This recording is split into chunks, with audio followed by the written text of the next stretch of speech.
Selanjutnya pertanyaan terkait organisasi dan administrasi Buddepan. Ya. Nah, kira-kira bagaimana struktur organisasi gugus depan di SMA Negeri Gemolong ini, Pak?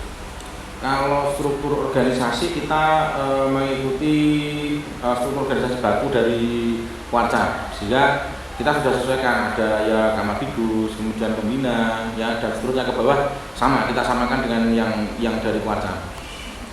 Kalau untuk sistem administrasinya bagaimana Pak? Apakah ada prosedur khususnya?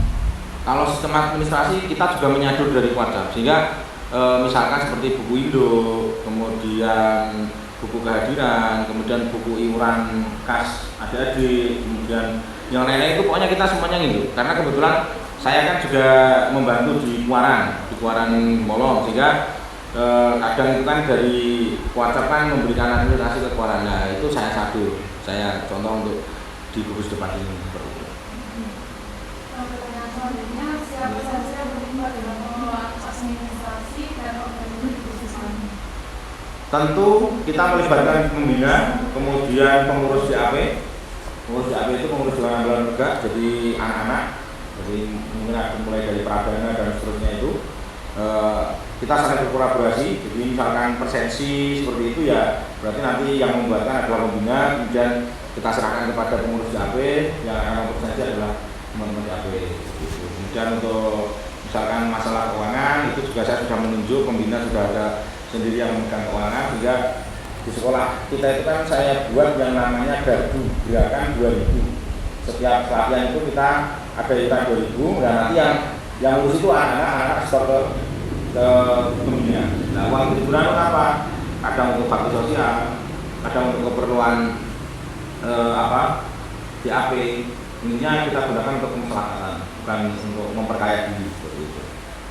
Pertanyaan selanjutnya, bagaimana cara Bapak menjaga agar administrasi ini tetap berjalan dengan tertib dan efisien?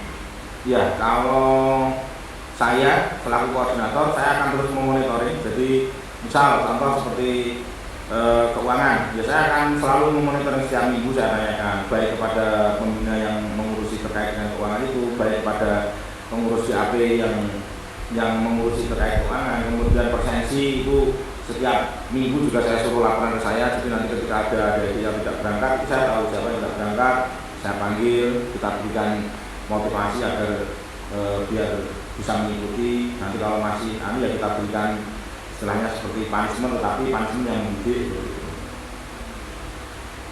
Pertanyaan terakhir Pak, tantangan utama dalam menjalankan administrasi gugus ini apa saja dan bagaimana Bapak mengatasi tantangan tersebut? Kalau tantangan itu jelas, jadi tantangan itu kalau terkait dengan administrasi ya, administrasi itu kan dimanapun itu kan pasti tantangannya itu keajikan. Nah, kalau kita tidak bisa menjaga kontinuitas dalam mengurusi administrasi, mengisi administrasi, ya pasti nanti akan putus dengan. Nah, solusinya ya tadi kontrol. Setiap minggu saya kontrol. Nanti kalau mungkin saya terlupakan, kadang itu malah karena banyak kegiatan saya yang lupa. Itu mereka yang laporan. Nah, jadi kita sudah saling bersama. Ini misalkan saya lupa menanyakan, sana ya